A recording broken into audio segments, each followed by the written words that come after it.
You see them on the highway and in the suburbs. You hear them from the city to the kampong and everywhere in between. According to poltan.org, as of 2017, there were almost 13 million motorcycles registered in Malaysia. That's about a third of the country's population, and on the 22nd of February this year, the police made an announcement that all motorcyclists paid attention to. But first, some context.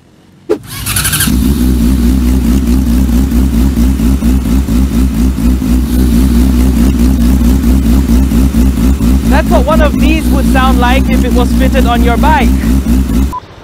And this is what an ordinary motorcycle is supposed to sound like when it's idling. Yeah, not as macho or cool as this one, but if I'm caught with one of these on my bike, I could be fined up to 2,000 ringgit or be spending 6 months in jail. The Bukit Aman Traffic Investigation and Enforcement Department, or JSPT, announced that the Royal Malaysian Police will be cracking down on those who modify their vehicle exhaust to create more noise, and that they will be working with the Road Transport Department, or JPJ, and the Department of Environment in an operation to enforce this. While this applies to vehicles across the board, bikers feel particularly targeted not just by the police but by the Malaysian public too. After all, it's not uncommon to hear Malaysians complain about motorcyclists being a nuisance. It came as a big surprise. Why now? And why the hefty fines, The question is, are we here to educate, create awareness and compliance, or are we here to punish severely? People are all focused on the vaccination program, on the bread and butter issues, and the fears of a third wave or a mutated variant coming into the country.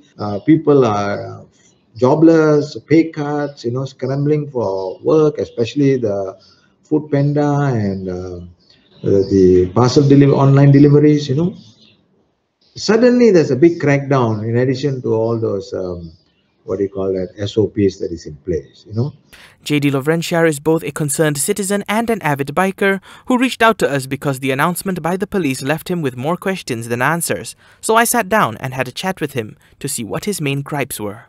So JD, do you feel particularly targeted by this announcement that the police made?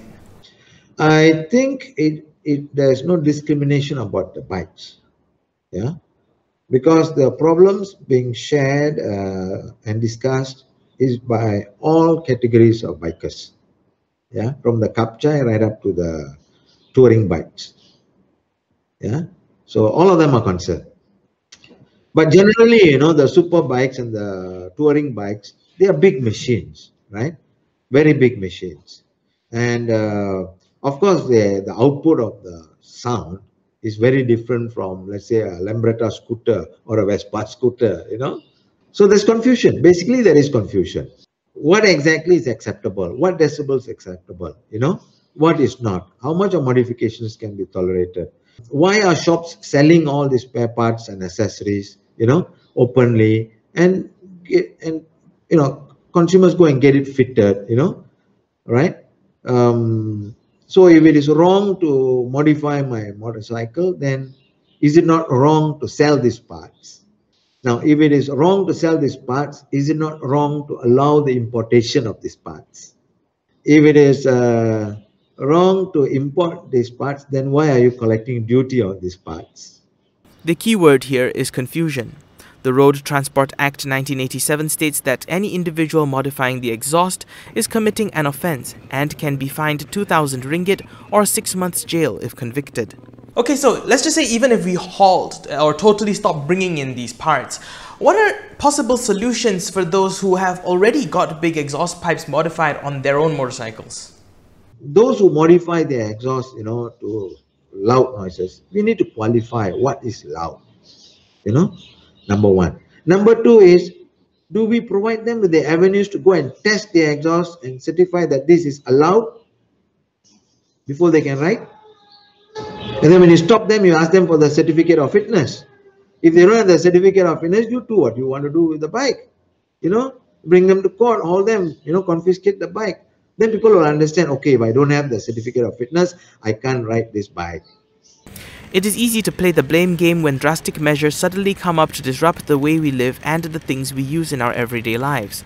So of course with motorcyclists it is no different. However, Malaysia has had an underlying problem for many years that is no stranger to us, the mudrum pit. I would like to start from this premise that all Malaysians are law-abiding. Yeah, all Malaysians are aware about their duties, their responsibilities. Yes, when you see the mud rampage racing along Raja Laut, right, at a given time, nobody endorses that. All bikers also don't endorse that, but it continues to thrive. Now, do you salahkan the mud rampage, or do you salahkan the people who are organizing this? Right. I mean, you catch the mud rampage, what do you do with them? Can the fella afford to pay the fine? He cannot. At the end of the day, JD hopes that the government will pay better attention to the biker community of Malaysia. A big portion of our motorists use motorcycles for commuting and also as their bread and butter. In fact, we even hailed them as our heroes when the movement control order came into effect, since they helped deliver food to us at home when we could not go out. So now whose problem is it? Who's the one who's got to step up and build a solution here? I think it's time. It's time for the authorities to sit down. The different agencies must converge, all the way from customs, road transport, police, town councils, because the biking community is not small, it's very huge, and it's destined to grow. In economic hard times, the bike population increases. We also have to understand this problem from a social perspective. That is missing. Yeah, a social, psychological, behavioral perspective must be understood, because the young people of today are living in an environment which is very different from 30 years ago. So only then we can come up with enforceable policies that will gain traction in the community, and compliance becomes easier. So I think it's about time to do that. Let's not blame anybody, because we will get nowhere. For as long as Malaysians need to get from point A to point B, there will always be motorcyclists sharing the roads with us. It is only fair that their concerns are given the attention that is needed. Not doing so would be to neglect a significant portion of Malaysian society, many of whom have livelihoods that depend on the humble motorcycle.